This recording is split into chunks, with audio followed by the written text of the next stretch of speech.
ربي أيا غافرا رجوتك عفوا ولا لي سوى ودمع يسيل على مصحف. السلام عليكم ورحمة الله وبركاته.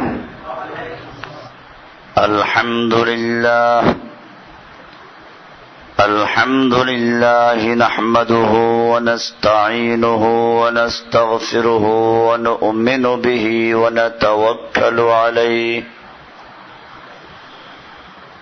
ونعوذ بالله من شرور أنفسنا ومن سيئات أعمالنا. من يهده الله فلا مضل له ومن يضلله فلا هادي له وأشهد أن لا إله إلا الله وحده لا شريك له وأشهد أن محمدا عبده ورسوله صلى الله تعالى عليه وعلى آله وصحبه أجمعين. أما بعد فأعوذ بالله من الشيطان الرجيم. بسم الله الرحمن الرحيم. ঈমান ভেঙে যায় কি কি কারণে? তার মধ্যে একটা কারণ ছিল শিরিক। যে শিরিক মানেটা কি? শিরিক শব্দের অর্থ হচ্ছে অংশীদারিত্ব, অংশীবাদ, মিলানো, সমকক্ষ করা, অংশী স্থির করা, সমান করা, ভাগাভাগি করা, সম্পৃক্ত করা। এই সবগুলো হচ্ছে কিসের অর্থ? শিরকুন শব্দের অর্থ। ইসলামের শরীয়তের পরিভাষায় শিরিক বলা হয় আল্লাহর সাথে অন্য কাউকে আল্লাহর সমকক্ষ রূপে গ্রহণ করা এবং আল্লাহর মতো তাকে ভালোবাসা, অথবা আল্লাহর উলুহিয়তের ক্ষেত্রে, আল্লাহর ক্ষমতার ক্ষেত্রে, আল্লাহর সার্বভৌমত্বের ক্ষেত্রে আল্লাহর সমতুল্য কাউকে মনে করা, অথবা আল্লাহর হুকুম যেরকম মান্য করা হয় সেরকম ভাবে অন্য কারো হুকুম মান্য করা। এগুলো কি? আসুন আমরা দেখি, আমরা যে শিরিক বললাম যে আল্লাহর ক্ষমতার মধ্যে কাউকে অংশীদার বানানো, আমরা মুসলিমরা বলি আশহাদু আল্লা ইলাহা ইল্লাল্লাহ, আল্লাহ ছাড়া আর কোন ইলাহ নেই। মানে কি? সার্বভৌম ক্ষমতার মালিক কে? এটা সূরায়ে আল ইমরানের 26 নম্বর আয়াতে পরিষ্কার করা আছে, কুলিল্লাহুম্মা মালিকাল মুলক, হে নবী আপনি জানিয়ে দিন, কুল আল্লাহুম্মা মালিকাল মুলক, আল্লাহ হচ্ছেন সমস্ত ক্ষমতার মালিক। সমস্ত ক্ষমতার মালিক কে? তুতিল মুলকা মান তাশাউ, তুমি যাকে ইচ্ছে করো তাকে ক্ষমতা দান করো। তাহলে ক্ষমতা দেওয়ার একমাত্র মালিক কে? এরপরে বলছেন ওয়া তানজিউল মুলকা মিম্মান তাশাউ, তুমি যার থেকে ইচ্ছা ক্ষমতা ছিনিয়ে নাও। অত ইজ্জু মান তাশাউ, তুমি যাকে ইচ্ছা ইজ্জত দান করো। অত জিল্লু মান তাশাউ, যাকে ইচ্ছা অপমান করো। সব কিছু ক্ষমতার মালিক কে? এটা ক্লিয়ার? এবারে আসুন, যদি কেউ মনে করে জনগণ সমস্ত ক্ষমতার মালিক, তাহলে সে আল্লাহর সঙ্গে মিলাইল কিনা? এরকম ভাবে আল্লাহকে রব বলে বিশ্বাস করতে হবে। আল্লাহ রব। এখন আমি আল্লাহকে রব বললাম, রব মানে কি? দেখেন একটা জিনিস খেয়াল করবেন, এটা বোঝার জিনিস। আইন কাকে বলে বলতে পারেন? আইন বলে সার্বভৌম ক্ষমতার মালিকের হুকুম যেটা, ওইটার নাম কি? আইন। যেখানে যার অধিকার আছে। এইখানে মনে করেন একটা হাসপাতালে আমরা আছি, এটার একজন মালিক আছেন। ওই মালিক মানি হচ্ছে এখানের ক্ষমতা তার হাতে। এখন উনি এখানে যেটা বলবেন সেটা কি? আর আমি যদি এখানে সারাদিনও কমান্ড দেই কর্মচারীদেরকে, কেউ মানবে? কেন মানবে না? আমার কমান্ড আছে কিন্তু ক্ষমতা নাই। আর একজনের ক্ষমতা আছে কিন্তু সে কমান্ড দিলে চলে না, এটা হবে? এই জন্য দেখবেন এই যে সংসদে যারা বসে তারা কিন্তু ক্ষমতা নিয়ে বসে। জনগণ, আমাদের দেশে সংবিধানে লেখা আছে 7-1, যেটা আগের সংবিধান ছিল, এখনটা জানি না, এখন দেখি না, নতুনটা পাই না এখন হাতে। পুরাতন সংবিধান যেটা, ওটা 7-1, অনুচ্ছেদ 7 ধারা 1 বলা আছে প্রজাতন্ত্রের সকল ক্ষমতার মালিক জনগণ। এর আগেরটাই ছিল সকল ক্ষমতার উৎস জনগণ। এখন আবার একটু সহজ করছে এটাকে বাংলা, যে প্রজাতন্ত্রের সকল ক্ষমতার মালিক জনগণ। তার মানে আগেরটা কোরআনের সঙ্গে সরাসরি সংঘর্ষ হয় নাই, এটা সরাসরি কি হয়েছে? সংঘর্ষ হয়েছে। আচ্ছা, জনগণ ক্ষমতার মালিক হলো, জনগণের পরে ভোট দিয়ে এই ক্ষমতাটা হস্তান্তর করলো কাদেরকে? এমপিদেরকে। এখন এমপিদের মধ্যে যারা সংখ্যাগরিষ্ঠ যে দলটা পাইল তারা কি হলো? এখন ক্ষমতার মালিক হয়ে গেল। এবারে সার্বভৌম ক্ষমতার মালিক তারা। মালিক হয়ে যাওয়ার পরে এখন ওখান থেকে যে কথাটা বলে সেটা কি হয়? এখন মনে করেন সংখ্যাগরিষ্ঠতা পায় নাই আমাদের এক নেত্রী, তিনি যদি পল্টন ময়দানে 10 লক্ষ লোক একাত্র করে কোন হুকুম জারি করেন, আইন দেন, আইন হবে? আইন হবে কোন জায়গায়? যেখানে 345 জন বসছে, ওখানে আইন হবে। কারণ এরা সার্বভৌম ক্ষমতার মালিকানা নিয়ে তারপরে হুকুম দেয়, ওটা আইন হয়। তাহলে আইন দিতে হলে প্রথমে কি হতে হবে? ক্ষমতার মালিক হতে হবে। ক্ষমতার মালিক হয়ে তারপরে যে হুকুম দেয় ওটার নাম কি? আর ক্ষমতার মালিক ছাড়া যদি হুকুম দেয়, এটা পাগল। এটা কি? একটা পাগলে সেখানে চিল্লান শুরু করলো, এই কর্মচারী তোমার আমার কথা শোনো, কেউ মানবে না। ঠিক বিষয়টা এরকম, সার্বভৌমত্ব এবং তার কমান্ড, উলুহিয়ত আর রুবুবিয়ত। উলুহিয়ত মানে হচ্ছে আল্লাহর সার্বভৌমত্ব, আল্লাহর একমাত্র আল্লাহর আনুগত্য করতে হবে। লা ইলাহা মানে লা মাবুদ বিহাক্কিন, কোন মাবুদ নাই, কারণ আনুগত্য করা যাবে না ইল্লাল্লাহ, কাকে ছাড়া? এটা হচ্ছে আল্লাহর সার্বভৌমত্বের ঘোষণা। যখন আপনি আল্লাহর সার্বভৌমত্ব মেনে নিলেন, এবারে সার্বভৌমত্বের কমান্ড হচ্ছে কি? আইন, আল্লাহর আইন, কোরআন বিধান।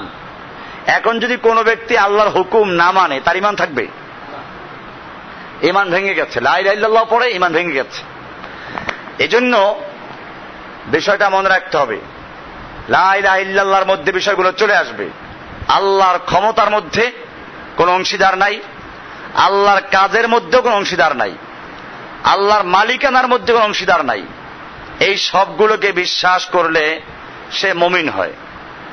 আর যদি লা ইলাহা ইল্লাল্লাহ পড়ে আবার ক্ষমতার মালিক একদিকে মনে করে কাদেরকে? জনগণকে, সেখান থেকে এমপিদেরকে। আর একদিকে আছে ধর্মীয় লাইনে, সেটা হচ্ছে ক্ষমতার মালিক হয়ে যায় বুজুর্গেরা। কারা?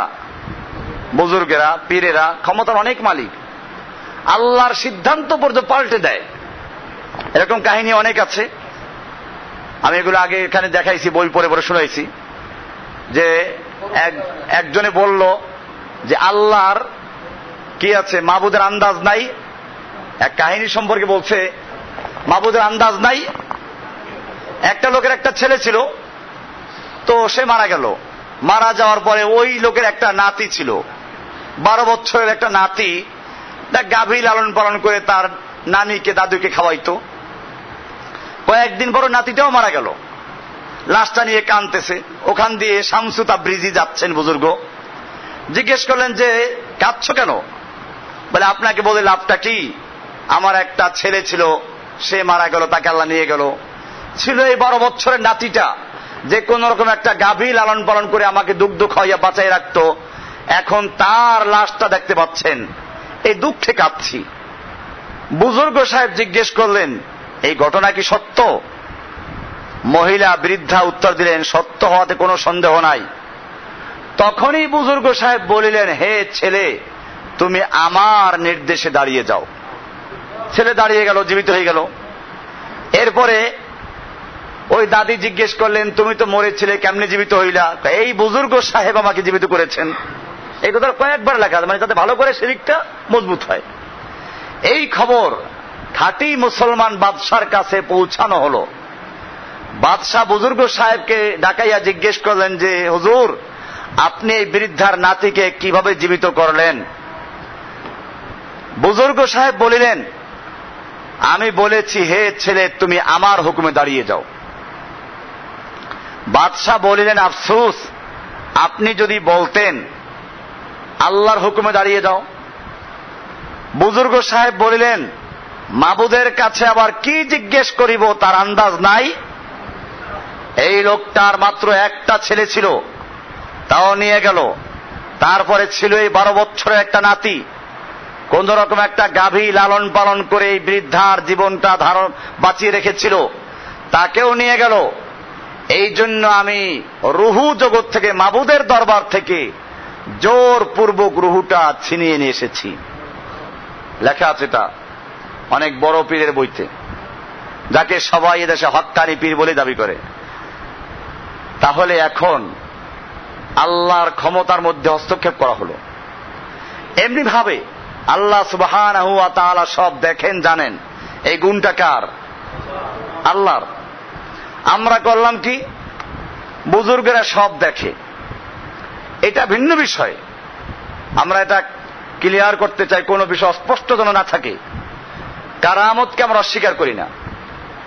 কারামতের আউলিয়াকে আমরা অস্বীকার, আউলিয়াদের কারামত আছে, এটা খুব ভালো করে বোঝার চেষ্টা করবেন, কারণ এইগুলো ক্লিয়ার না বুঝলে সমস্যা হয়। আমরা কি বলতে চাই এটা বুঝে না বুঝেই খামাখা বিরোধিতা করে। আমি এটা আজকে ক্লিয়ার করে দিচ্ছি, আমরা কোন বুজুর্গের কারামতকে অস্বীকার করি না। আহলুস সুন্নাহ ওয়াল জামার আকীদা। তাই বলে কোরআন সুন্নাহর বিরুদ্ধে যদি কোনো কারামত নামে কিছু করা হয় তাও বিশ্বাস করি না। আসুন এবার দলিল নেন। নবীদের মৌজুদা থেকে শুরু করি। আমাদের নবী সাল্লাল্লাহু আলাইহি ওয়াসাল্লাম একদিকে বদরের যুদ্ধের আগের রাত্রে সাহাবায়ে কেরামদেরকে বলে দিলেন, ভয় পেও না, কালকে দেখবা এইখানে আবু জাহেলের লাশ, এখানে উতবার লাশ, এখানে সাহেবার লাশ। এবং ঠিকই পরের দিন দেখা গেল আল্লাহর রাসূল সাল্লাল্লাহু আলাইহি ওয়াসাল্লাম যেখানে চিহ্নিত করেছিলেন তার থেকে এক চুল এদিক সেদিক যায় নাই। তাহলে এটা আল্লাহর রাসূল সাল্লাল্লাহু আলাইহি ওয়াসাল্লামের কি মুজিজা, আল্লাহ তাআলা জানিয়ে দিয়েছেন। এখন যে কেউ মনে করে এটা নবীর মুজিজা, সবসময় আল্লাহর রাসূলের ক্ষমতা এটা, তাহলে আমরা দেখব আল্লাহর রাসূল সাল্লাল্লাহু আলাইহি ওয়াসাল্লামের খাবারের মধ্যে একজন ইহুদি মহিলা দাওয়াত দিল, বকরির গোশতের সঙ্গে বিষ মিশিয়ে আল্লাহ নবীকে খাওয়াইল। এটা দেখলেন না কেন? আল্লাহ তাআলা দেখান নাই। আল্লাহ তাআলা দেখানোর পরে তিনি দেখেছেন, আল্লাহ জানাবার পরে জেনেছেন। আল্লাহর নবীর স্ত্রী আয়েশা রাদিয়াল্লাহু তাআলা আনহার উপরে একদল লোক একটা মিথ্যা অপবাদ দিল, জেনার তহমত দিল। আল্লাহ নবী সাল্লাল্লাহু আলাইহি ওয়াসাল্লাম আয়েশাকে গিয়ে বললেন, যদি লাউ আজনাবতি, যদি তুমি কোনো গুনাহ করে থাকো তাহলে আল্লাহর কাছে তওবা করো। হযরত আয়েশা বলেন যে আমার এই কথা তীরের মতো কলিজার মধ্যে আঘাত করলো। আমি বললাম যে আমাকে আমার আব্বার কাছে পৌঁছে দেন। আয়েশা বলেন যে আমি তখন যে কি বলবো, আমি বললাম এই কথা যে আমার অবস্থা ইউসুফের বাপের মতো, ইয়াকুবের নামটা ভুলে গেছে, ইউসুফের আব্বার মতো। তিনি বলেছিলেন ফাসাবরুন জামিল, ধৈর্য ধারণ করাই আমার কাজ। আমিও সেটাই বলবো। আমি যদি এখন স্বীকার করে দিই মিথ্যা হবে, আর যদি বলি না আমি অন্যায় করি নাই তাহলে আপনি বিশ্বাস করবেন না। তার চেয়ে আমাকে আবার বাবার বাড়ি পাঠাই দেন। 1 মাস পর্যন্ত আয়েশা রাদিয়াল্লাহু তাআলা আনহা বাপের বাড়িতে আছেন। আল্লাহর নবী আবু বকরের কাছে যান, কথাবার্তা হয়, আয়েশার সঙ্গে কথা হয় না। একদিন খালি বলছেন কাইফা তিকে, সে কেমন আছে? আয়েশা বলেন যে এমনি জিজ্ঞেস না করলে ব্যথা কম লাগতো, এই যে সে কেমন আছে থার্ড পারসন করে, এটা আরো খারাপ লাগলো। এই অবস্থায় 1 মাস চলে গেল। এরপরে আয়াত নাযিল হলো কোরআনে কারীমের, ইন্নাল্লাযীনা জাউ বিল ইফকি, সূরা নূরের মধ্যে আছে না? হ্যাঁ, ইন্নাল্লাযীনা জাউ বিল ইফকি উসবাতুম মিনকুম, এখান থেকে প্রায় 10টা আয়াত নাযিল হলো যে মিথ্যা তহমত দিলে পরে, অপবাদ দিলে পরে তার কি শাস্তি হবে। এরকম বিষয়গুলো নিয়ে যখন আয়াত নাযিল হয়ে গেল, আল্লাহর নবী এবারে বুঝতে পারলেন যে ওরা মিথ্যা তহমত দিয়েছিল। এবারে লোকদেরকে ডেকে কোরআনে ওখানে শাস্তিও নাযিল হয়েছে, তার শাস্তি দেওয়া হলো। এমনি ভাবে ইয়াকুব আলাইহিস সালামের ঘটনাও চলে আসছে। ইউসুফকে জেলে ওরা কুয়ার ভিতরে নিক্ষেপ করে গিয়ে বলল যে ওকে বাগে নিয়ে গেছে। ইয়াকুব আলাইহিস সালাম বললেন যে ফাসাবরুন জামিল, সবরে জামিল আমার কাজ। আর কোনো কথা বলেন নাই। আমি ইউসুফের ঘ্রাণ পাচ্ছি, সে জীবিত আছে, এটা বলছেন নাকি? কিন্তু প্রায় 35 বছর পরে যখন ইউসুফের ভাইদের সঙ্গে পরিচয় হলো, এরপরে ইউসুফ নিজের পরিচয় দিলেন, বাবার খবর জানলেন, তারপরে বলেন জামাটা নিয়ে যাও, আব্বাজানের চোখে লাগিয়ে দাও, চোখ ভালো হয়ে যাবে। জামা নিয়ে রওনা হচ্ছে মিশর থেকে। আর ইয়াকুব আলাইহিস সালাম বাড়িতে বসে বলছেন, কোরআন বলছে, ইন্নী লাআজিদু রিহা ইউসুফ লাউলা আন তুফান্নিদুন, আমি ইউসুফের ঘ্রাণ পাচ্ছি, যদি তোমরা আমাকে মানসিক রোগী না বলো, সেই পুরান পাগল না বলো, তাহলে আমি বলবো আমি ইউসুফের ঘ্রাণ পাচ্ছি। আপনি এখন নিজেকে জিজ্ঞেস করেন যে তুমি এখন 35 বছর পরে মিশরের থেকে ইউসুফের জামার ঘ্রাণ পাচ্ছ, আর যখন ইউসুফ তোমার বাড়ির পাশে কূপের মধ্যে পড়ে আছে তখন তুমি কেন ঘ্রাণ পাও নাই? উত্তর কি হবে? যেদিন ইউসুফ বাড়ির পাশে কুয়ায়, কেনানের কুয়ায় পড়েছিল, ওই সময় আল্লাহ তাআলা ঘ্রাণ পাওয়ান নাই বলে ঘ্রাণ পাই নাই। আর যখন মিশরের থেকে জামা নিয়ে রওনা হলো, আল্লাহ সুবহানাহু ওয়া তাআলা ঘ্রাণ পাওয়াই দিয়েছেন, তাই ঘ্রাণ পেয়েছে। এটা বুঝতে হবে। এরকম ভাবে বুজুর্গদের কাহিনী। ওমর ইবনুল খাত্তাবের একটা হাদিস আছে, যদি ওই হাদিসটা কেউ দুর্বল বলেছেন, মেম্বারে খুতবা দিচ্ছেন, সেই সময় হঠাৎ করে বললেন, ইয়া সারিয়া আল জাবাল, হে সারিয়া, পাহাড়ে থাকো, পাহাড়ে দিয়ে লক্ষ্য রাখো। সারিয়া ছিলেন একজন কমান্ডার যুদ্ধের, অনেক দূরে যুদ্ধ হচ্ছিল। যুদ্ধে তারা পাহাড়ের উপরে ছিল, বিজয় লাভ করেছে, শত্রু বাহিনী পালায় নাই, তারা ওত পেতে বসে আছে পাহাড়ের নিচে, নামার সময় আবার হামলা করবে। ওমর বিন খাত্তাব মসজিদে নববীর মেম্বারে খুতবা দিচ্ছিলেন, তখন এই দৃশ্য দেখে বলে দিলেন, ইয়া সারিয়া আল জাবাল, হে সারিয়া, পাহাড়ের দিকে লক্ষ্য রাখো। নামাজের শেষে সাহাবীরা জিজ্ঞেস করেন, খুতবার মধ্যে আপনি কি বললেন? এখন তো আমরা খুতবা দিতে কেউ বুঝে না, কি বললেন আপনি? ওই যে বললাম, ওই যে সাহাবী সারিয়ার নেতৃত্বে যুদ্ধ হচ্ছিল, ওখানে এই পরিস্থিতি ছিল, আমি কমান্ড দিলাম। বলে আপনার কমান্ড কি তারা শুনেছে? বলে হ্যাঁ শুনেছে, অবশ্যই শুনেছে। আসার পরে জিজ্ঞেস করেছে, বলল যে হ্যাঁ, আমরা মসজিদে নববীতে বসে ওমর বিন খাত্তাবের আওয়াজ যেরকম শুনতে পাই, ঠিক সেরকম স্পষ্টভাবে শুনতে পেয়েছি। হাদিসটা কেউ কেউ জয়ীফ বলেছেন, তো যদি আমরা সহি মেনেও নেই, তো আমরা বলবো এটা একটা তার কারামত। আচ্ছা আসুন, এই ওমর ইবনে খাত্তাব কেমনে নিহত হয়েছেন আপনারা জানেন? ফজরের নামাজের সময় মসজিদে নববীর মেহরাবের আড়ালে আবু লুলু এসে একটা খঞ্জর নিয়ে ওত পেতে বসে আছে, অপেক্ষায় আছে। ওমর ইবনে খাত্তাব যখন সেজদায় গেলেন, পিছন থেকে খঞ্জর ঢুকিয়ে দিল, ওমর বিন খাত্তাবের বুক চিরে গেল। এরপরে সে দুই দিকে ধার বিশিষ্ট এটা খঞ্জর বানিয়েছিল, এভাবে মারতে মারতে চলে গেল। পরে একজন সাহাবী নিজের চাদরটাকে এরকম মেরে তারপর তাকে ঘায়েল করলো। আসুন, আপনি সারিয়ার নেতৃত্বে যুদ্ধ হচ্ছে কোথায় সেইটা দেখে এখানে বসে কমান্ড দিচ্ছেন, আর আপনার মেহরাবের তলে খঞ্জর নিয়ে বসে আছে, সেটা দেখলেন না কেন? কি উত্তর হবে? আল্লাহ তাআলা এটা দেখান নাই, তাই দেখি নাই, আর ওটা আল্লাহ দেখিয়েছেন, তাই বলে বিষয়টা ক্লিয়ার কিনা? বিষয়টা বুঝতে হবে। আমরা কারামতুল আউলিয়াকে অস্বীকার করছি না, কিন্তু তাই বলে কারামত কোন কুক্ষিগত ক্ষমতার নাম নয়, সমস্ত ক্ষমতাকার হাতে। এখানেই পার্থক্য, ক্ষমতা নিয়ে। আমরা কারো ক্ষমতা স্থায়ী কোনো ক্ষমতা না। যখন আল্লাহ তাআলা ইচ্ছে করেন, যতটুকু ইচ্ছে করেন, তখন ততটুকুই তার থেকে প্রকাশ পেতে পারে। আর যখন আল্লাহ তাআলা ইচ্ছে করেন না, তখন তার একটা মাছি ধরার ক্ষমতা থাকে না। এটা বুঝতে হবে। এটা আরো ক্লিয়ার করছি। আল্লাহর রাসূল সাল্লাল্লাহু আলাইহি ওয়াসাল্লামের দরবারে দুজন সাহাবী আসলো, হাদিসটা মিশকাতেও আছে, সহিহ হাদিস।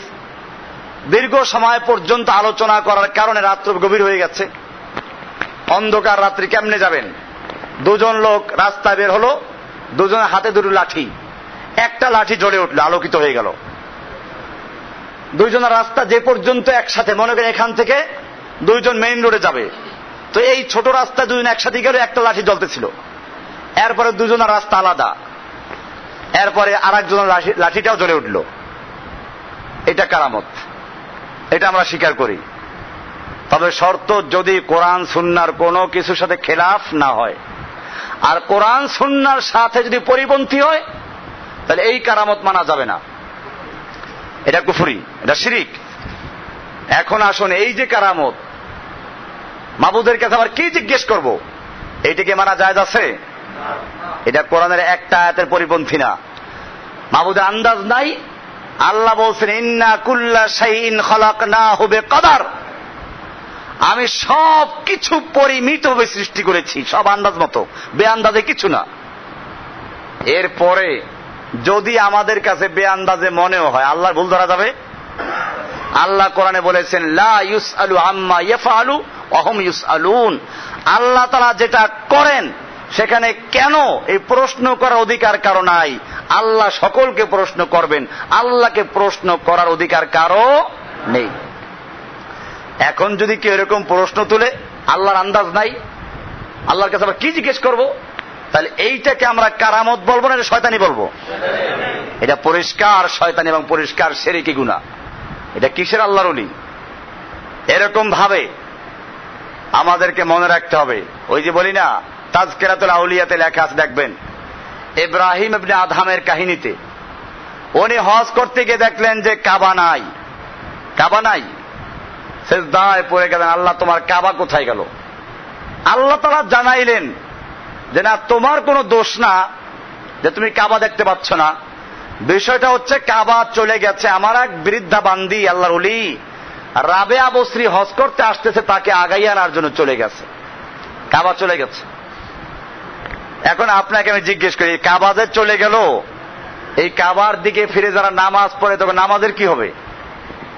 কাবায় প্রত্যেকটা মুহূর্তে তওয়াফ চলে, তওয়াফের কি হবে? কাবা যে চলে গেল।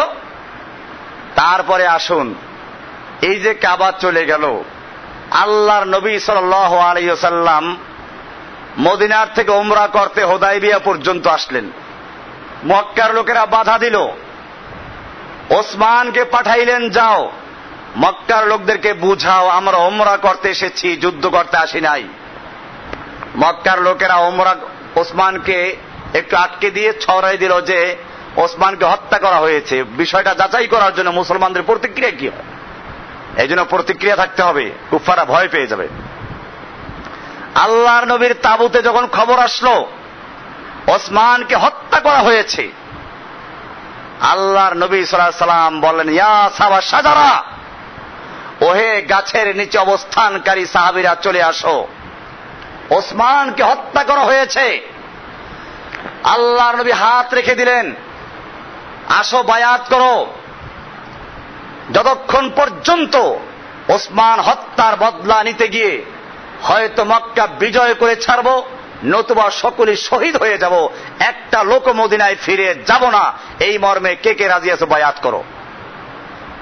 1400 সাহাবায়ে কেরাম পর্যায়ক্রমে আল্লাহর নবীর হাতের উপরে হাত রেখে বায়াত করলেন।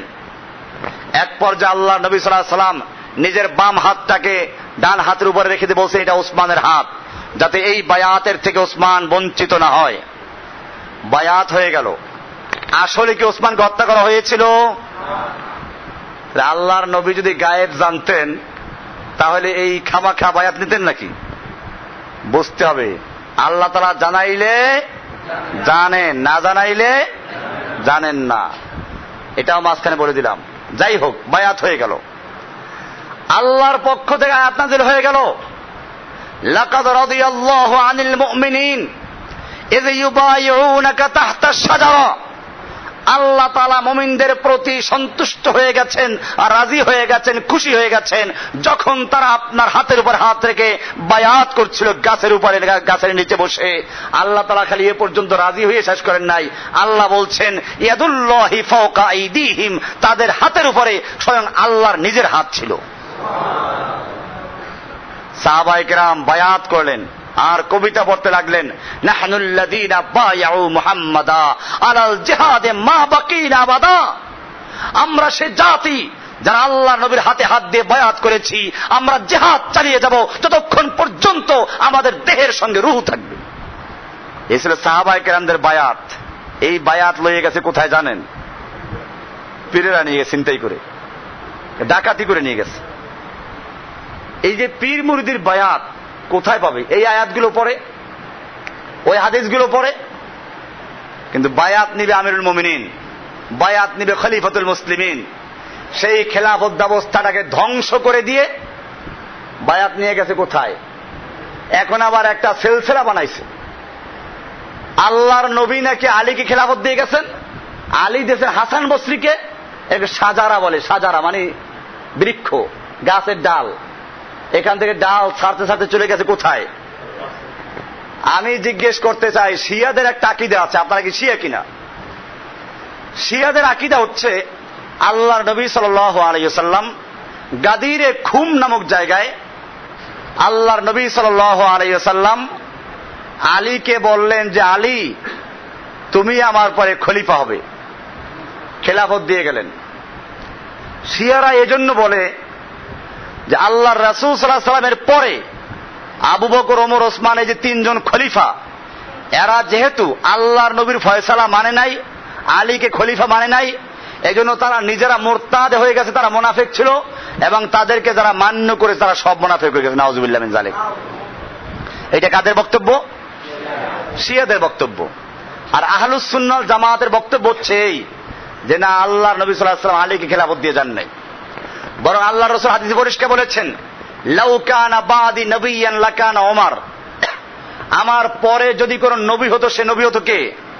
ওমর। আবার আরেক হাদিসে আল্লাহর রাসূল বলেছেন আল্লাহ আবু বকর সম্পর্কে, আল্লাহর রাসূল সাল্লাল্লাহু আলাইহি ওয়াসাল্লাম তার জীবদ্দশায় আবু বকরকে নিজের নামাজের ইমামতির দাঁড় করে গেলেন। আল্লাহর নবীর পাশে যাদের কবর হলো সমস্ত সাহাবায়ে কেরাম ঐক্যমতের ভিত্তিতে যেখানে কবর দিলেন, এমনকি আলী নিজেও তো আবু বকরকে শেষে বয়াত দিলেন, ওমরকে বয়াত দিলেন। যদি আল্লাহর রাসূল সাল্লাল্লাহু আলাইহি ওয়াসাল্লাম আলীকে বয়াত দিয়ে যেতেন, খেলাফত দিয়ে যেতেন, তাহলে আলীর জন্য ফরজ ছিল সেটা প্রকাশ করা যে আলী যুদ্ধ করলেন, যে হাসান হোসাইন এজিদের বিরুদ্ধে যুদ্ধ করলেন, তারা চুপ ছিলেন কি জন্য? বাপের খেলাফতে লড়েন নাই কি জন্য? জীবনের ভয়তে? এটা মিথ্যা কথা। আলী নিজে মেনে নিলেন, হাসান মানলেন, হোসাইন মানলেন, সমস্ত সাহাবায়ে কেরাম মানলেন, এমনকি সমস্ত সাহাবায়ে কেরামরা ঐক্যমতের ভিত্তিতে আল্লাহর নবীর পাশে যাদেরকে কবর দিলেন। আর শিয়ারা বলে সেই আবু বকর, ওমর, ওসমান এরা ছিল মুরতাদ। আমি বলতেছিলাম যে শিয়াদের আকীদা হচ্ছে এই যে আল্লাহ নবীর পরে আলী ছিল খলিফাতু বিলা ফসল, সরাসরি খলিফা, মাঝখানে তিনি অবৈধ। আপনারা কি ওইটা বলেন কিনা যে আলীকে খেলাফত দিয়ে গেছিল ওই খেলাফত কিনা? আর যদি বলেন যে না ওই খেলাফত না, রাষ্ট্রীয় খেলাফত না, এটা আর একটা খেলাফত, আধ্যাত্মিক খেলাফত, তাহলে আধ্যাত্মিক খেলাফত নামে কোন ভিন্ন খেলাফতের অস্তিত্ব ইসলামে আছে কিনা? আচ্ছা, যদি থেকেই থাকে মানলাম, ওনাদেরটা মানলাম তর্কের খাতিরে, 1 মিনিটে যে মানলাম, যদি থেকেই থাকে তাহলে আপনাদের খলিফা কয়জন? আমরা দেখি আমাদের দেশের এক একজন পীরের খলিফা কয়জন? অনেক। এই দেশে বাংলাদেশের একজন শীর্ষ পর্যায়ের আলেম আছেন, যাকে এখন বর্তমানে বাংলাদেশ সবচেয়ে বড় আলেম বলতে, আমরা জানি না কি বড়, কিন্তু আমাদের জানা মতে সবচেয়ে বড় আলেম বললে ভুল হবে না, এবং সবচেয়ে বড় প্রতিষ্ঠানের প্রিন্সিপাল।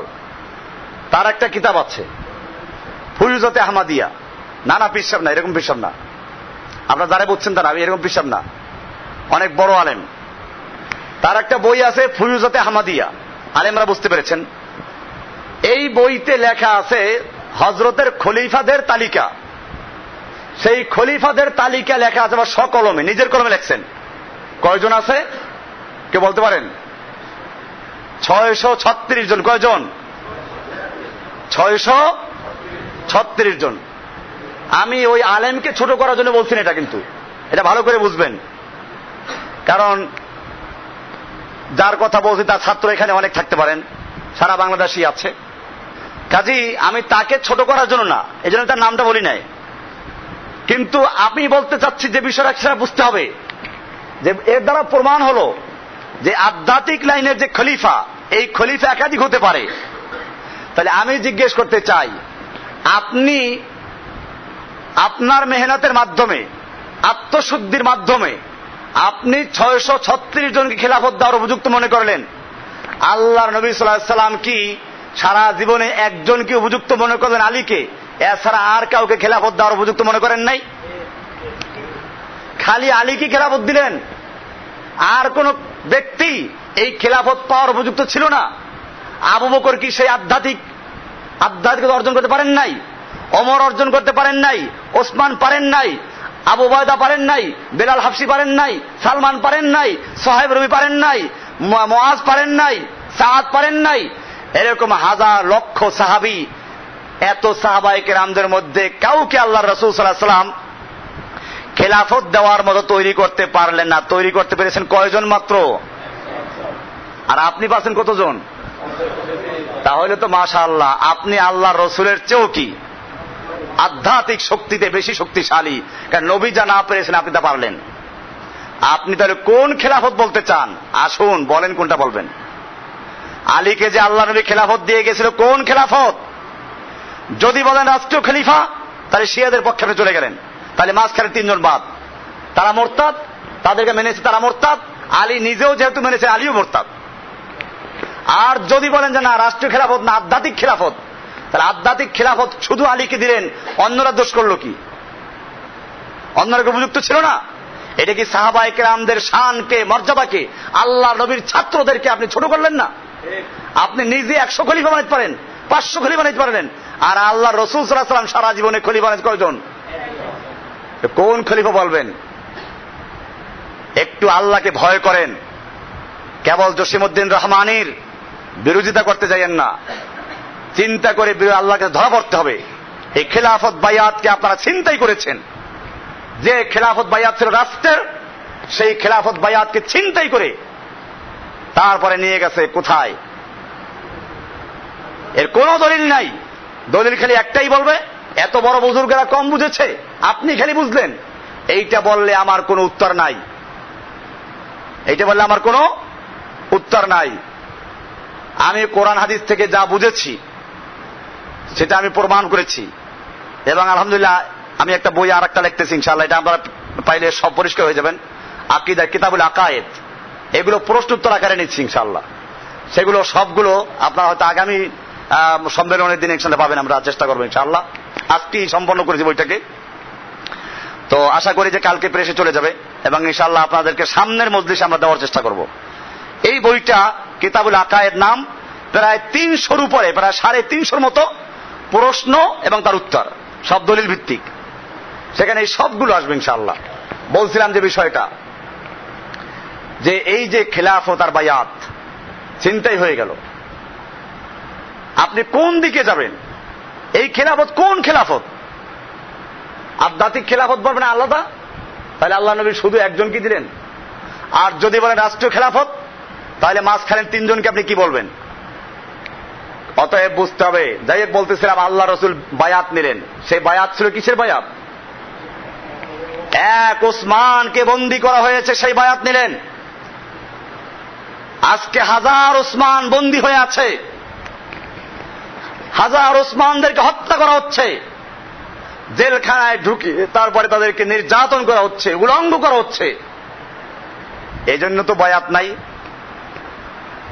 এজন্য কি হচ্ছে না? বায়াত নিলে নেন সেই বায়াত। যাই হোক, বলছিলাম আমি অন্য প্রসঙ্গে আলোচনা করছিলাম, সেখান থেকে ঢুকে গেছি অনেক দূরে। আসল জায়গায় ফিরে আসি। আল্লাহর নবী এখানে 3 দিন অবস্থান করলেন। এরপরে বায়াত যখন হয়ে গেল, মক্কার লোকেরা বুঝতে পারলো যে এইবার রক্ষা নাই তাহলে আর। এই পরে তারা সুর নরম করে আসলো, চুক্তি হলো। সেই চুক্তির ধারার মধ্যে ছিল এই বছর মক্কায় ঢুকতে পারবেন না, ওমরা করতে পারবেন না, মদিনায় ফিরে যেতে হবে। আল্লাহর নবী সাল্লাল্লাহু আলাইহি ওয়াসাল্লাম ফিরে গেলেন ওখানে কোরবানি করে। আমি জিজ্ঞেস করতে চাই, আল্লাহর নবী সাল্লাল্লাহু আলাইহি ওয়াসাল্লাম প্রায় 1400 সাহাবায়ে কেরামদেরকে নিয়ে ইহরাম পরে কষ্ট করে মদিনার থেকে মক্কার একেবারে কাছে হুদায়বিয়া পর্যন্ত আসলেন।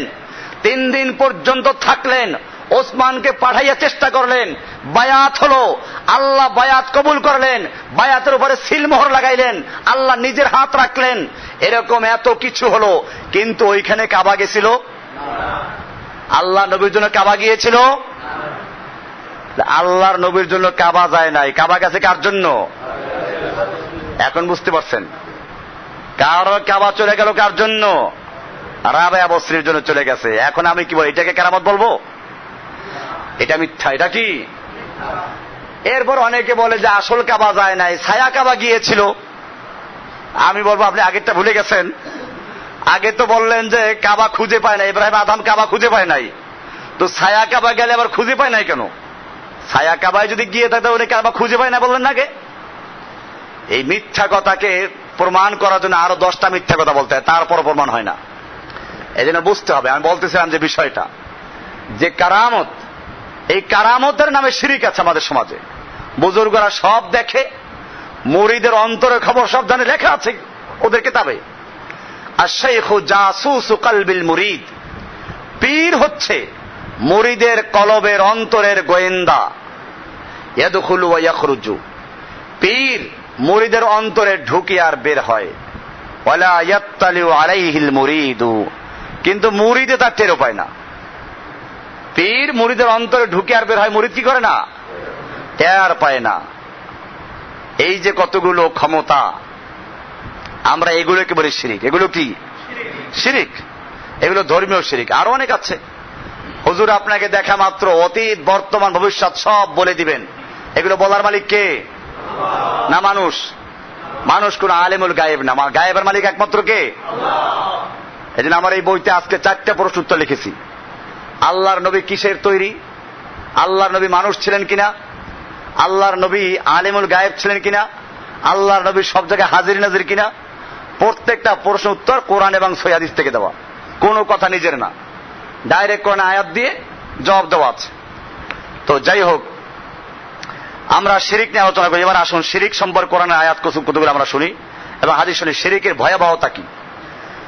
আল্লাহ সুবহানাহু ওয়া তাআলা বলছেন সূরা নিসার 36 নম্বর আয়াতে, ওয়াবুদুল্লাহা ওয়া লা তুশরিকু বিহি শাইআ, তোমরা আল্লাহর ইবাদত করো, আল্লাহর সঙ্গে কোনো কিছুকে শরীক করো না। এরকম ভাবে আল্লাহ রাসূল সাল্লাল্লাহু আলাইহি ওয়াসাল্লামকে জিজ্ঞেস করা হয়েছিল, আব্দুল্লাহ বিন মাসউদ থেকে বর্ণিত, সাআলতুন নবী সাল্লাল্লাহু আলাইহি ওয়াসাল্লাম আইয়ু যামবি আযম ইনদাল্লাহ, আমি আল্লাহর নবীকে জিজ্ঞেস করলাম যে ইয়া রাসূলুল্লাহ, সবচেয়ে বড় গুনাহ আল্লাহর কাছে কোনটি, সবচেয়ে বড় পাপ কোনটি? তো আল্লাহ রাসূল সাল্লাল্লাহু আলাইহি ওয়াসাল্লাম বললেন, ক্বালা আনতা জাআলা লিল্লাহি নিদ্দান ওয়া হুয়া খালাকাকা, তুমি আল্লাহর সঙ্গে কাউকে শরীক করা অথচ তিনি তোমাকে সৃষ্টি করেছেন। আল্লাহ তোমাকে সৃষ্টি করেছেন আর তুমি তার সঙ্গে শরীক করো, এটা সবচেয়ে বড় গুনাহ। এটা কেন বললেন? কেন বলেন? এজন্য যে দুনিয়াতে মানুষেরাও শিরিক পছন্দ করে না। আপনি আপনার স্ত্রীকে বিয়ে করলেন, ঘরে গিয়ে দেখলেন যে আপনার খাটে আর একটা পুরুষ। আপনি জিজ্ঞেস করেন স্ত্রীকে, এটাকে? বলে এটা তোমার মতো আরেকজন, একটু শরীক করলাম, অংশীদার বাংলাম তোমার সাথে একটু অংশীদার করলাম। কোন স্বামী এটা মানবে? রুচিশীল কোন স্বামী মানবে না। আর যদি হুমায়ুন আজাদ মার্কা হয় তো ভিন্ন কথা। এরকম ভাবে আপনার ছেলে আপনাকে বাদ দিয়ে আরেকজনকে বাপ ডাকে, তো কি হবে? প্রথম বলবেন না, অবুঝ শিশু, কিছু বলবেন না। এরপরে বড় হওয়ার পরে যখন ডাকে তখন কি করবেন? এরকম ভাবে শিরিক দুনিয়াতে কেউ পছন্দ করে না। আল্লাহর রাসূল সাল্লাল্লাহু আলাইহি ওয়াসাল্লাম সেজন্য বললেন, আনতা জাআলা লিল্লাহি নিদ্দান ওয়া হুয়া খালাকাকা, তুমি আল্লাহর সঙ্গে শরীক করো অথচ আল্লাহ তাআলা তোমাকে সৃষ্টি করেছেন। এরকম আল্লাহ সৃষ্টি করা সত্ত্বেও যিনি তোমাকে সৃষ্টি করে, তিনি তার মালিক, তুমি তাকে তার সঙ্গে শরীক করবে, এটা আল্লাহর কাছে সবচেয়ে বড় অন্যায়, বড় গুনাহ। এজন্য আল্লাহ তাআলা বলছেন সূরা নিসার 48 নম্বর আয়াতে বলছেন, ইন্নাল্লাহা লা ইয়াগফিরু আন ইউশরাকা বিহি, আল্লাহর সঙ্গে যদি কোনো ব্যক্তি শিরিক করে আল্লাহ তাকে ক্ষমা করবেন না। ওয়া ইয়াগফিরু মা দুনা যালিকা লিমান ইয়াশাউ, আর এছাড়া আল্লাহ তাআলা এর চেয়ে নিচের গুনাহ, এর চেয়ে ছোট যত গুনাহ, মা দুনা যালিকা, এর চেয়ে ছোট গুনাহগুলো আল্লাহ ক্ষমা করে দিবেন। এরকম ভাবে আরেকটা আয়াত আছে সূরা নিসার 116 নম্বর আছে, সেখানে বলা আছে, ইন্নাল্লাহা লা ইয়াগফিরু আন ইউশরাকা বিহি ওয়া ইয়াগফিরু মা দুনা যালিকা লিমান ইয়াশা ওয়া মান ইউশরিক বিল্লাহি ফাকাদ দাল্লা দালালাম বাঈদা, যে আল্লাহর সঙ্গে শিরিক করে আল্লাহ তাকে ক্ষমা করবেন না, আর যে আল্লাহর সঙ্গে শিরিক করলো সে অনেক অনেক দূরে চলে গেছে। এ সম্পর্কে আল্লাহর রাসূল সাল্লাল্লাহু আলাইহি ওয়াসাল্লাম আরেকটা হাদিস বলছেন, যে হাদিসটা আবু যার গিফারি থেকে বর্ণিত। তিনি বলেন যে আল্লাহর রাসূল সাল্লাল্লাহু আলাইহি ওয়াসাল্লাম বলেছেন, ইন্নাল্লাহা ইয়াগফিরু লিআবদিহি মা লাম ইয়াকাইল হিজাব, আল্লাহ তাআলা তার বান্দাকে ক্ষমা করতে থাকেন যতক্ষণ পর্যন্ত পর্দা না পড়ে যায়। কি না পড়ে যায়? কিলা ইয়া রাসূলুল্লাহ আমাল হিজাব, সাহাবায়ে কেরাম প্রশ্ন করলেন, ইয়া রাসূলুল্লাহ হিজাব কি জিনিস, পর্দা কি জিনিস? ক্বালা আন তামুতান নাফসু মুশরিকাতান, আল্লাহ রাসূল সাল্লাল্লাহু আলাইহি ওয়াসাল্লাম বললেন যে কোন ব্যক্তি শিরিক করা অবস্থায় মৃত্যুবরণ করা হচ্ছে পর্দা পড়ে যাওয়া, শিরিকরত অবস্থায় মৃত্যুবরণ করলো আর আল্লাহ তাআলা তাকে ক্ষমা করবেন না। এটা বুখারী মুসলিমের হাদিস, হাকিম মুসনাদে হাকিম জামে মুস্তাদরাকে হাকিম আলা সহিহাইন ওটার মধ্যে আছে 6 নম্বর খণ্ডের 260 নম্বর পৃষ্ঠা হাদিসটা আছে। এরকম ভাবে আল্লাহ তাআলা কোরআনে আরেক আয়াতে বলছেন, সূরা মায়েদার 72 নম্বর আয়াতে আল্লাহ তাআলা কি সুন্দর করে বলছেন, ইন্নাহু মান ইউশরিক বিল্লাহি, নিশ্চয়ই যে ব্যক্তি আল্লাহর সঙ্গে শিরিক করলো, ফাকাদ হাররামাল্লাহু আলাইহিল জান্নাতা, আল্লাহ তাআলা তার জন্য জান্নাতকে হারাম করে দিয়েছেন। কি করে দিয়েছেন? হারাম করে দিয়েছেন। ওমা ওয়াহুন নার, আল্লাহ বলছেন ওর ঠিকানা জাহান্নাম। তার ঠিকানা কোথায়? এরপরে বলছেন ওয়ামা লিজ জালিমিনা মিন আনসার, এই জালেমিনদের জন্য, মুশরিকদের জন্য কোনো সাহায্যকারী নাই, কোনো সাহায্যকারী নাই, কেউ তাকে সাহায্য করতে পারবে না। এরকম ভাবে আল্লাহর রাসূল সাল্লাল্লাহু আলাইহি সাল্লামের হাদিসও আছে। এরপরে আল্লাহ তাআলা কোরআনুল কারীমে আমাদের নবীজিকে বলছেন, সূরা জুমার অর্থাৎ 39 নম্বর সূরার 65 নম্বর আয়াতে আল্লাহ তাআলা বলছেন, ওয়ালাকাদ উহিয়া ইলাইকা, আল্লাহ নবীকে আল্লাহ তাআলা বলছেন যে হে নবী, আপনি নবী সাল্লাল্লাহু আলাইহি ওয়াসাল্লাম বলছেন, আল্লাহ তাআলা বলতেছেন লাইন আশরাকতা, হে নবী আপনি যদি আল্লাহর সঙ্গে শিরিক করেন, আপনি যদি আল্লাহর সঙ্গে শিরিক করেন, লা ইয়াহবাতান্না আমালুকা, আপনার আমলগুলো সব হাত হয়ে যাবে, বরবাদ হয়ে যাবে, নষ্ট হয়ে যাবে, ধ্বংস হয়ে যাবে।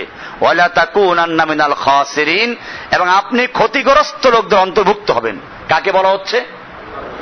আমাদের নবীকে বলা হচ্ছে যে আপনি যদি আল্লাহর সঙ্গে শিরিক করেন তাহলে আপনার জীবনের সমস্ত আমল কি হয়ে যাবে? আছে দুনিয়ার কোন ব্যক্তি নবীজির সমতুল্য আমল করবে? তাহলে নবীজিকে আল্লাহ বলছেন যে আপনি শিরিক করলে আপনার আমলগুলো বন্ধ হয়ে যাবে, ধ্বংস হয়ে যাবে। এরপরে আল্লাহ তাআলা কোরআনুল কারীমে বলছেন, বিভিন্ন নবীদেরকে উল্লেখ করে সূরা আনআমের 88 নম্বর আয়াতে বলছেন, ওয়ালাউ আশরাকু, এই সব নবীরা যদি আল্লাহর সঙ্গে শিরিক করতেন, লাহাবিতা আনহুম মা কানু ইয়ামালুন, তাহলে তারা যত আমল করেছে সমস্ত আমল তাদের বরবাদ হয়ে যেত। আমাদের নবীজিকে বললেন, আল্লাহ অন্য নবীদেরকে বললেন। এরপরে আল্লাহ তাআলা বলছেন যে ওমান ইউশরিক বিল্লাহি, যে ব্যক্তি আল্লাহর সঙ্গে শিরিক করলো, ফাকান্নামা খাররা মিনাস সামাই, সে যেন আকাশ থেকে পড়ে গেল। যেরকম পাহাড় থেকে মানুষ গড়াইয়ে পড়ে যায়, সেজন্য আসমান থেকে পড়ে গেল। ফাতাখতাফুহু তায়রু, তাকে পাখি ছো মেরে নিয়ে গেল। আও তাহবি বিহির রিহু মিন ফি মাকানিন সাহিক, অথবা তাকে একেবারে দূরের কোন স্থানে বাতাস উড়িয়ে নিয়ে নিক্ষেপ করে মারলো। এটা কি বললেন? শিরিক করলে পরে তার কোনো অস্তিত্ব আল্লাহর কাছে থাকবে না, আল্লাহ তাআলা তাকে উড়িয়ে দিবেন। এটা কোরআনে বলা আছে।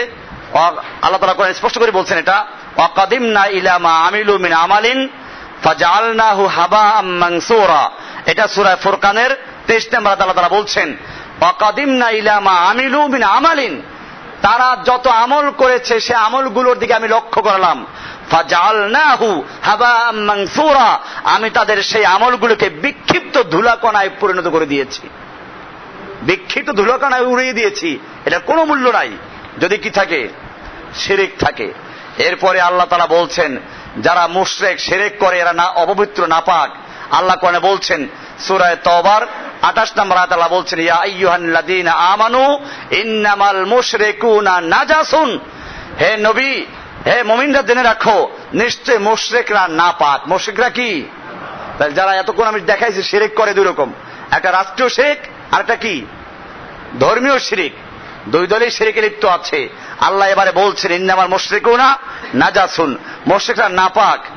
এরপরে মুশরিকদের জন্য কোনো দোয়াও কবুল হবে না, সে যত আপন হোক।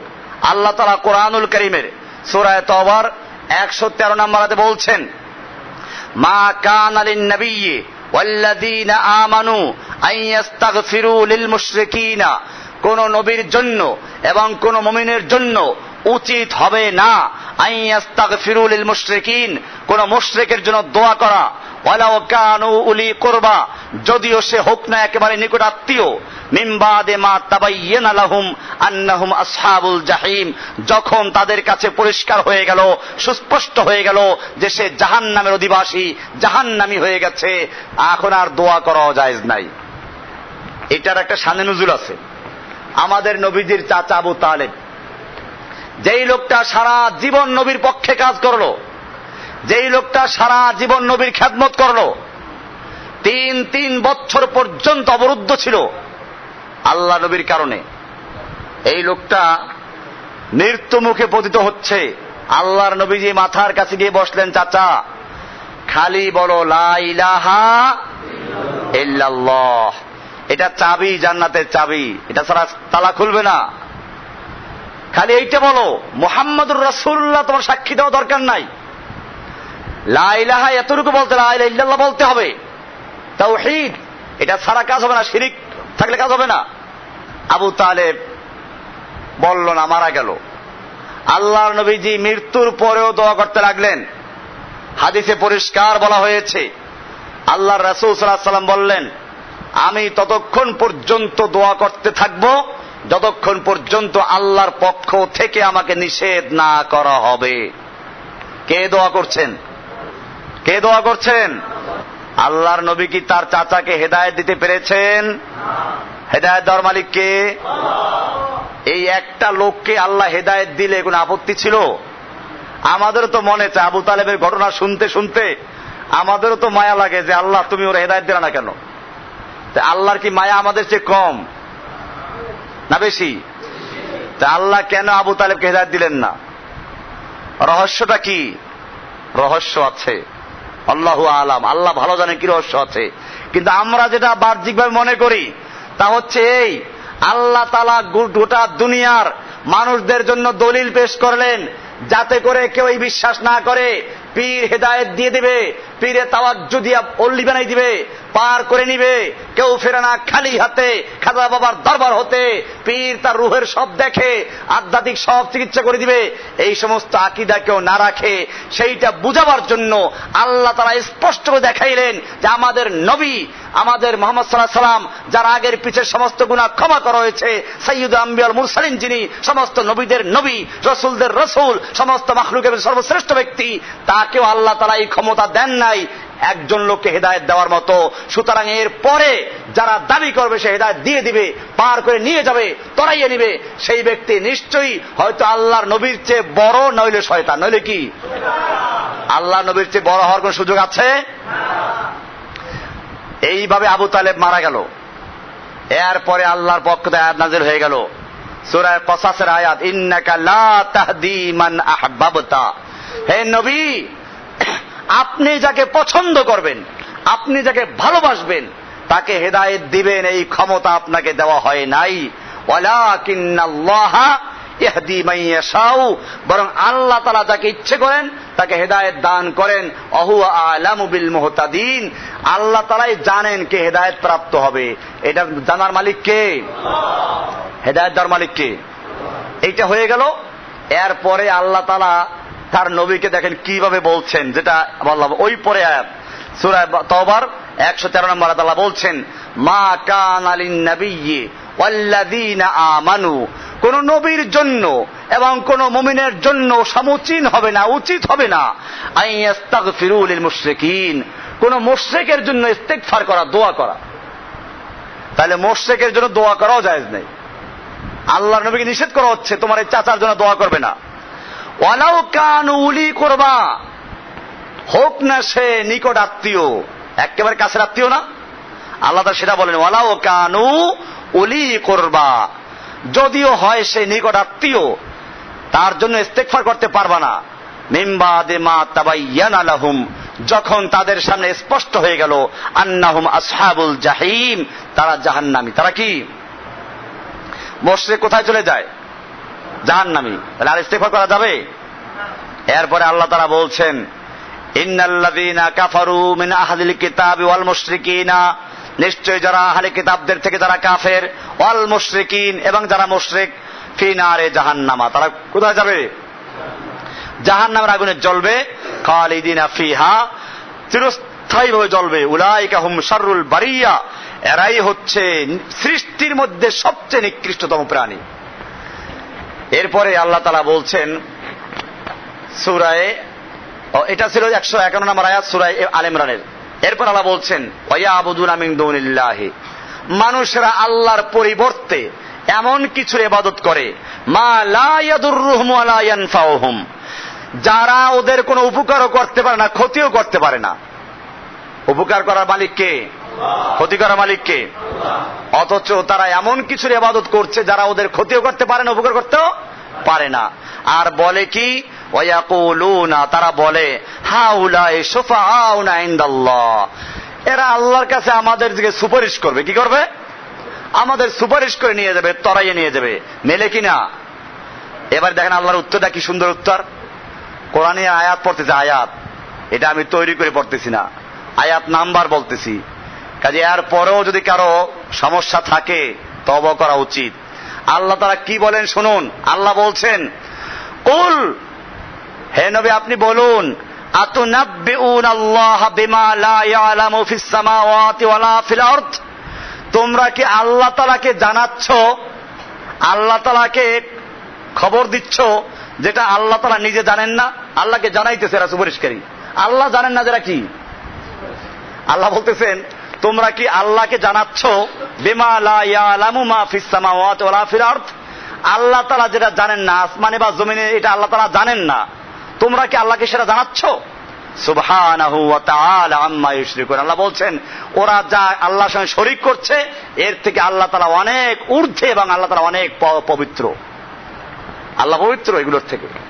কাজে আমাদেরও চিন্তা করতে, আমরাও কতগুলো মানুষদেরকে সুপারিশকারী মানি, পীরদেরকে সুপারিশকারী মানা হচ্ছে, মাজারওয়ালাকে সুপারিশকে মানা হচ্ছে। আল্লাহ বলছেন যে তার নিজের লাভ ক্ষতি করতে পারে না, এরা এদেরকে সুপারিশকারী মনে করছে। তোমরা কি আল্লাহকে শিখাচ্ছ? আমরা বলি না আমাকে শিখাচ্ছ, কথাটা বোঝেন নাই? আমাকে শিখাচ্ছ, আমি জানি না। আল্লাহ তাআলা সেরকম কথাই বলছেন এখানে, আরবি পরিভাষা ওইটাই, আতুনাব্বিউনাল্লাহ, আল্লাহকে শিখাচ্ছ, আল্লাহকে জানিয়ে দিচ্ছ বিমা লা ইয়ালামু, যেটা আল্লাহ জানেন না।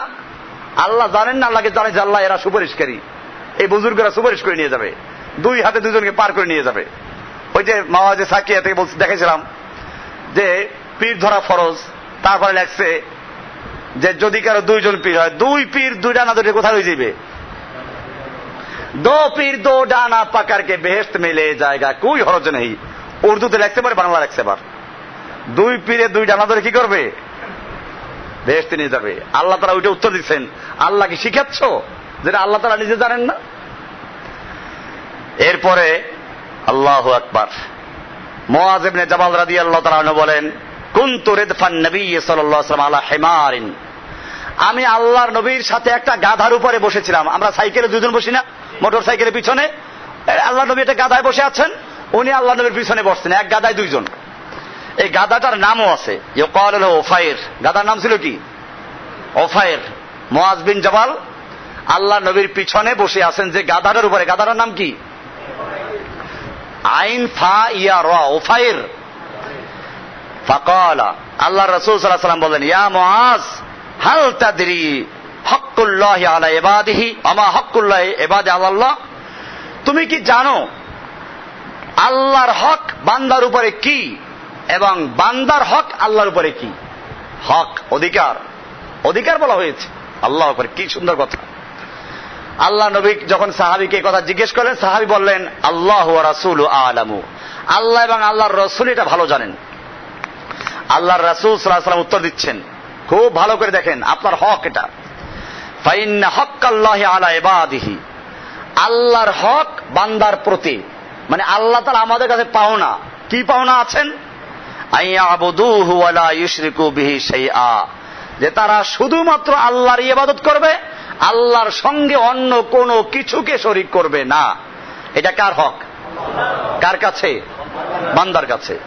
আর পক্ষান্তরে ওয়া হক্কুল ইবাদি আলাল্লাহি, আর বান্দার হক আল্লাহর কাছে আল্লাহ ইউআযযিবা মান লা ইউশরিকু বিহি শাইআ, আল্লাহর সঙ্গে যেই লোকটায় কোনো কিছুকে শরীক করে না তাকে শাস্তি না দেওয়াটা হচ্ছে এই বান্দার হক আল্লাহর কাছে পাওনা। তাহলে একটা জিনিস বুঝলাম যে শিরিক না করলে কি হবে, আল্লাহ তাআলা বান্দাকে শাস্তি দিবেন না, চিরস্থায়ী শাস্তি হবে না কমপক্ষে। যদি অন্যায় করেও থাকে আল্লাহ হয়তো ক্ষমা করে জান্নাত দিবেন, আর নইলে শাস্তি ভোগ করে তারপর কি দিবেন। কিন্তু শিরিক না করলে তাকে চিরস্থায়ী জাহান্নামে দেওয়া হবে না। কি সুন্দর হাদিস, বুখারীর হাদিস এটা। এমনি ভাবে আল্লাহ রাসূল সাল্লাল্লাহু আলাইহি ওয়াসাল্লাম আরেক হাদিস আছে, আল্লাহ রাসূল সাল্লাল্লাহু আলাইহি ওয়াসাল্লামের থেকে বর্ণনা করছেন মুআজ বিন জাবাল, এটাও হাদিসটা। উনি বলেন যে ক্বালা রাসূলুল্লাহ সাল্লাল্লাহু আলাইহি ওয়াসাল্লাম বিআশারি কালিমাতিন, আল্লাহর রাসূল সাল্লাল্লাহু আলাইহি ওয়াসাল্লাম আমাকে 10টা কালিমা শিখিয়েছেন। কয়টা কালিমা?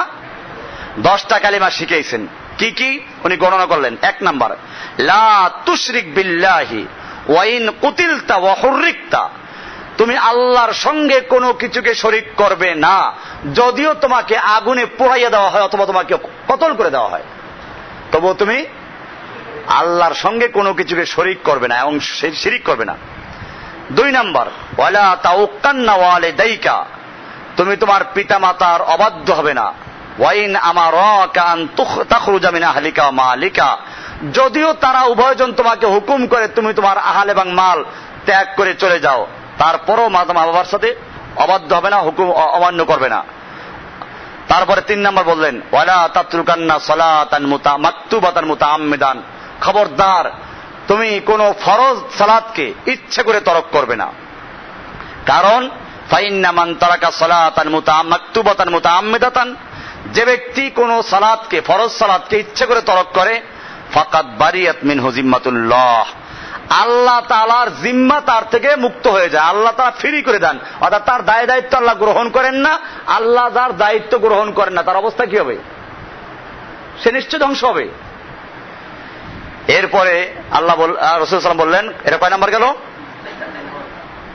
5 নাম্বার বলছেন, ওয়ালা তাশরাবান্না খামারান, মদ পান করবা না, খবরদার। ফাইন্নাহু রাসু কুল্লি ফাহিশা, এটা সমস্ত বেহায়াপনা কাজের এটা মূল, এটা উৎস। এরপরে বলছেন, ওয়াইয়াকা ওয়াল মাসিয়াতা, খবরদার তুমি গুনাহের কাজ করবে, পাপ করবে না।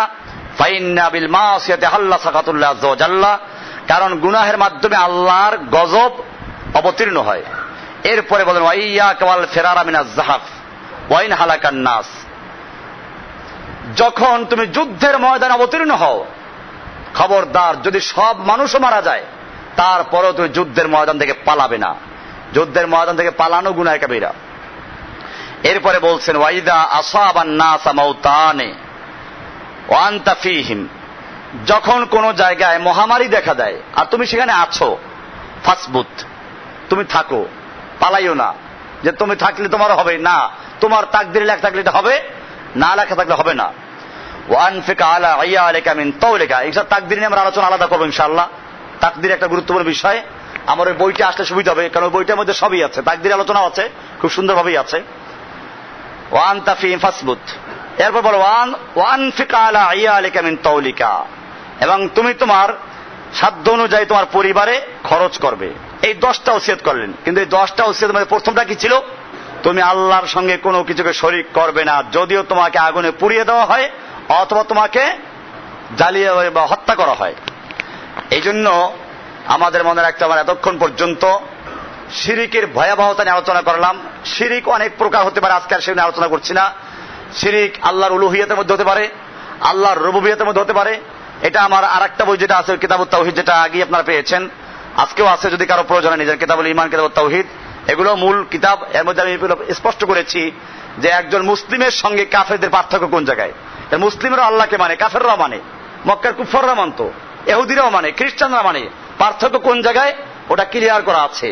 এরপরে শিরিকের প্রকারগুলো লেখা আছে এখানে, যে আল্লাহর সাথে যে বান্দা শিরিক করে, অনেক প্রকার শিরিক আছে।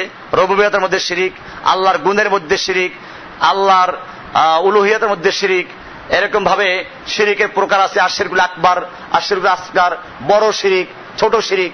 ছোট শিরিক যেমন একটা দেখাই, রিয়া, লৌকিকতাটা শিরিক, শিরকে খাফি বলা হয় এগুলোকে। তো এরকম ভাবে কোন ব্যক্তি মানুষকে খুশি করার জন্য কোনো কাজ করলো, এগুলো শিরকে খাফি। তো এরকম বিষয়গুলো আমাদের জানা দরকার আছে, এগুলো বিস্তারিত এখানে আছে, আপনারা এই বইটা নিয়েও বিস্তারিত পড়লে পেয়ে যাবেন। আমরা মৌলিক একটা বিষয় আলোচনা করলাম, নাওয়াকিজুল ঈমানের যে 10টা বিষয় বলা হয়েছিল, তার মধ্যে প্রথম নাওয়াকিজটা ছিল কি? ঈমান ভঙ্গের যে কারণ, নাওয়াকিদুল ঈমান, ঈমান ভঙ্গের কারণের মধ্যে প্রথম ছিল আল্লাহর সঙ্গে শিরিক করা। আল্লাহ সুবহানাহু ওয়া তাআলা আমাদের সকলকে বিষয়গুলোকে বোঝার এবং আমল করার তৌফিক দান করুন। ওয়া সাল্লাল্লাহু তাআলা আলা নবিয়িনা মুহাম্মদ ওয়া আলিহি ওয়া সাহবিহি আজমাইন। সুবহানাল্লাহি ওয়া বিহামদিহি, সুবহানাকাল্লাহুম্মা ওয়া বিহামদিকা আশহাদু আল্লা ইলাহা ইল্লা আনতা আস্তাগফিরুকা ওয়া আতুবু ইলাইক।